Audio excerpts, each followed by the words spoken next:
এর আগের পর্বে আপনারা দেখেছিলেন জ্যাক রিচার্ড ক্লাইনার ফাউন্ডেশনের নকল নোটের রহস্য উদ্ঘাটন করেছিল, আর শেষ দৃশ্যে আমরা দেখি পিকার্ড নকল নোটের সাথে জড়িত। তো চলুন রিচার্ড সিজন 1-এর শেষ পর্বটি এক্সপ্লেন করা যাক। এপিসোডের নাম পাই। পিকার তাদের সাথে বেইমানি করে। সে ফিনলেকে জর্জিয়ায় পোস্টিং নিতে বারণ করেছিল। তার এক পুরনো বন্ধু নকল নোটে লুকানোর দায়িত্ব দিয়েছিল।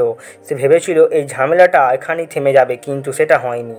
রিচার্ড রস্কো কোথায় আছে জিজ্ঞাসা করে। কেজের উত্তরে বলে সে ঠিক আছে। কেজে রস্কোর ভিডিও রিচার্ডকে দেখায়, এবং যদি তাদের কথা না শোনে তাহলে মরিসনকে যেভাবে মারা হয়েছিল রস্কো হাবেলের বাচ্চাদের ঠিক একই অবস্থা করবে। রিচার্ড বলে সে তাদের কোনো কথা শুনবে না। টিল বলে যদি আমাদের কথা না শোনো হাবেলের ওয়াইফ ও তাদের বাচ্চাদের মেরে দেওয়া হবে। আর যখন সাধারণ মহিলা আর বাচ্চারা মারা যায় তখন মানুষেরা সত্যি কাজ করে। কেজে বলে মানুষরা কি বলল তাতে আমার কোনো যায় আসে না। তাদের বাবার সাথে যা করব সেটা দেখে তারা চুপচাপ থাকবে। ফিনলে বলে হাবেল আপনি তো তাকে মেরে ফেলেছেন। কেজে বলে হাবেল আমাদের শেষ কমজোরি। সে ভেবেছিল পালিয়ে নিজের পরিবারকে বাঁচাতে পারবে। রিচার্ড কেজেকে শেষ কমজোরি ব্যাপারে বলে, যেই ভেনেজুয়েলান্সরা তোমার পিতাকে হত্যা করেছিল সেইভাবেই তোমাকেও হত্যা করবে।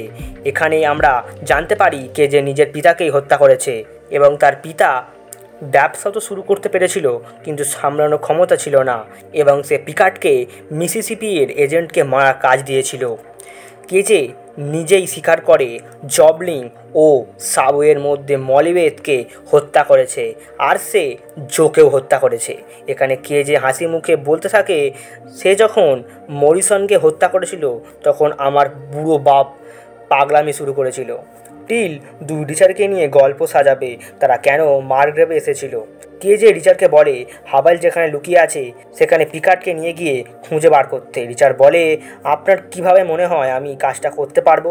কেজে বলে কারণ আপনি একজন ট্র্যাকার, আর হাবেল এর বদলে তার ওয়াইফ বাচ্চাদের ছেড়ে দেবে। আর যদি সকাল 6টার আগে কল না আসে যে হাবেলকে খোঁজা হয়েছে, তা না হলে ওই 4জন মহিলাকে এমন যন্ত্রণাদায়ক মৃত্যু দেবে তার কল্পনার বাইরে। পরে রিচার্ড ও পিকার্ড হাবেলের উদ্দেশ্যে রওনা দিয়েছে। রিচার্ড বলে আমি জানি না আপনারা কিভাবে মনে হয় আমি হাবেলকে খুঁজে বার করতে পারবো। পিকার্ড বলে তোমার কাছে শুধুমাত্র সকাল পর্যন্ত সময় আছে, তো কোনো উপায় খুঁজে বের করো। রিচার্ড বলে তাকে খুঁজে বার করার জন্য মানচিত্র ও জায়গার প্রয়োজন। পিকার্ড তাকে সাবধান করায় আর যদি সে চালাকি করার চেষ্টা করে তো মারা যাবে। রিচার্ড আর পিকার্ড জর্জিয়ার রেস্টুরেন্টে গিয়ে পৌঁছায়। সেখানে একটি ম্যাপ নিয়ে রিচার্ড 3টে বৃত্ত কাটে। কিছুক্ষণ পর্যবেক্ষণ করে জানায় সে আগস্টায় আছে। পিকার্ড বলে এত তাড়াতাড়ি কীভাবে খুঁজলেন? রিচার্ড বলে আমি যদি হাবেল হতাম তাহলে আমি আগস্টাতেই যেতাম। পিকার্ডের কারণ জিজ্ঞাসা করে। পল নিজের পরিবারকে বাঁচানোর জন্য বেশি দূরে যায়নি। প্রথমে এসেন্সে থাকলেও এখন আগস্টায় আছে, যেটা মার্গ্রেভ থেকে মাত্র 2 ঘন্টা দূরে। সে আরও বলে যেহেতু এথেন্সে জর্জিয়ার বিশ্ববিদ্যালয় আছে যেখানে পল আর চার্লি পড়েছে, এই স্থানটি হাবেলের সাথে যুক্ত আছে, যার কারণে সে আগস্টায় চলে যায়। পিকার্ড রিচার্ডকে বাজে কথা বলতে বারণ করে। রিচার্ড বলে আমি সাহায্য চাইনি, বরং আপনার মতো গাধারা সাহায্য চেয়েছে। রিচার্ড তাকে বলে এখন হয়তো ভাবছো আমাকে মারার সঠিক স্থান আর জায়গা কোনটা। সে তার সমস্ত সমাধান করে দেয় এবং বলে আমি যদি আপনার জায়গায় হতাম তাহলে আপনাকে হঠাৎ করে মেরে দিতাম। সেখানে রেস্টুরেন্টের কর্মচারী তাদের অর্ডার দেওয়া ব্ল্যাক কফি আর পিচ পাই নিয়ে আসে। রিচার্ড সেখানে চালাকি করে একটি কাঁটা চামচ তুলে নেয় আর সেখান থেকে বেরিয়ে গাড়ির চাকায় কাঁটা চামচটি ঢুকিয়ে দেয়, আর তারা আগস্টার উদ্দেশ্যে রওনা দেয়। এরপরে ফিনলেকে ব্রেকার পুলিশ ডিপার্টমেন্টে আটকে রেখে খুব মারছে। পিকার্ডরা যাবার সময় লক্ষ্য করে গাড়ির পিছনে চাকার হাওয়া কমে গেছে। রিচার্ড বলে গাড়ির টায়ার পাংচার হয়ে গেছে, যদি এটা মেরামত না করা হয় তাহলে আমরা আগস্টে পৌঁছতে পারবো না। পিকার্ড কোনো মতে রাজি হয় আর গাড়িটি রাস্তার পাশে দাঁড় করায়। রিচার্ড গাড়ির টায়ার পাল্টানোর জন্য বাইরে বের হয়। পিকার্ড তাকে সাবধান করায় যাতে চালাকি না করে, কিন্তু রিচার্ড এখানে গাড়ির ট্রাঙ্ক খুলতেই একটি বন্দুক নিয়ে পিকার্ডের দিকে ফায়ার করে। পিকার্ড বলে সে যদি আবার গুলি চালায় আমার সাথে সাথেই চার্লি ও তার বাচ্চারাও মারা যাবে, কিন্তু তুমি যদি আমাকে মারো তাহলে হাবেলকে পাবে না। রিচার্ড বলে ঠিক আছে, আমি তোমাকে গুলি করব না, আমি হাত উপরে করে 2 কদম পিছনে যাব আর তুমি এসে আমার বন্দুকটি নিয়ে নেবে। রিচার্ড এখানে পিকারের বন্দুক রাখার সাথেই তাকে গুলি করে দেয়।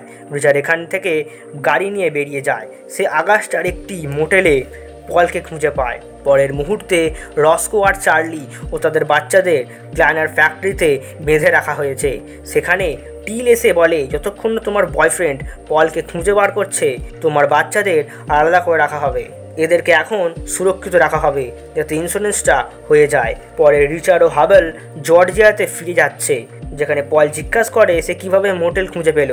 রিচার্ড বলে এটা খুবই সহজ, ক্রেডিট কার্ড না ব্যবহার করা ও সস্তার কিছু মোটেল যা বাস অফিস থেকে মাত্র 3 মাইল দূরে আছে। সে বলে, তারা কি সত্যি আমার পরিবারকে ছেড়ে দেবে? রিচার্ড বলে, না, তারা সবাইকে মারতে চায়।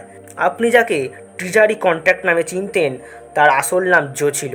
পল বলে, আমি শুনেছিলাম কোস্ট গার্ডের অবরোধ তুলে নেবে, কিন্তু ভেনেজুয়েলানসরা ক্লাইনারের পিছনে পড়েছিল কারণ নকল নোট ছাপানোর কাজ বন্ধ হয়ে গেছিল। পল ভেবেছিল সে জর্জিয়া থেকে পালিয়ে যাবে, এর কারণেই ফেডারেল টিপ লাইনে একটি বার্তা পাঠিয়েছিল।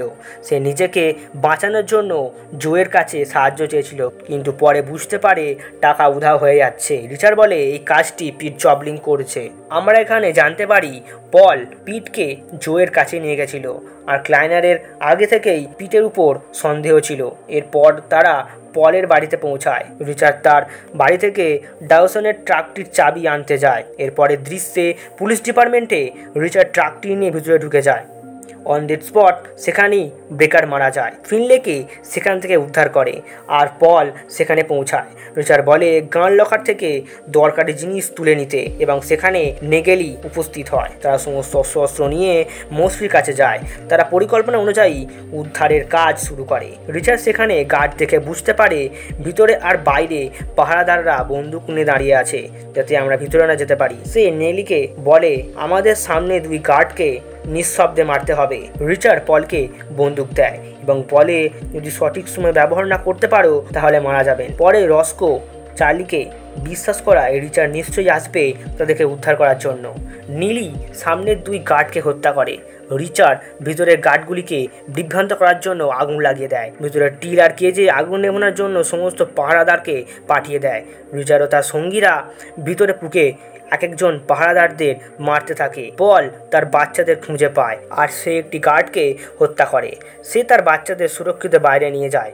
রিচার্ড রস্কোর হাতকড়ি খুলে দেয় এবং চার্লিকে বাইরে নিয়ে যেতে বলে। সেখানে পিকার্ড এসে উপস্থিত হয় এবং ফিনলের উপর আক্রমণ করে। তাদের মধ্যে লড়াইয়ে ফিনলে পিকার্ডকে মেরে দেয় আর এর পরের দৃশ্যে রস্কো টিলকে হত্যা করে। ফিনলে নীলিকে ডাক দেয় আর সাথে রস্কো বাইরে বেরিয়ে আসে। ভিতরে কেজে পাগলের মতো রিচার্ডকে খুঁজছে।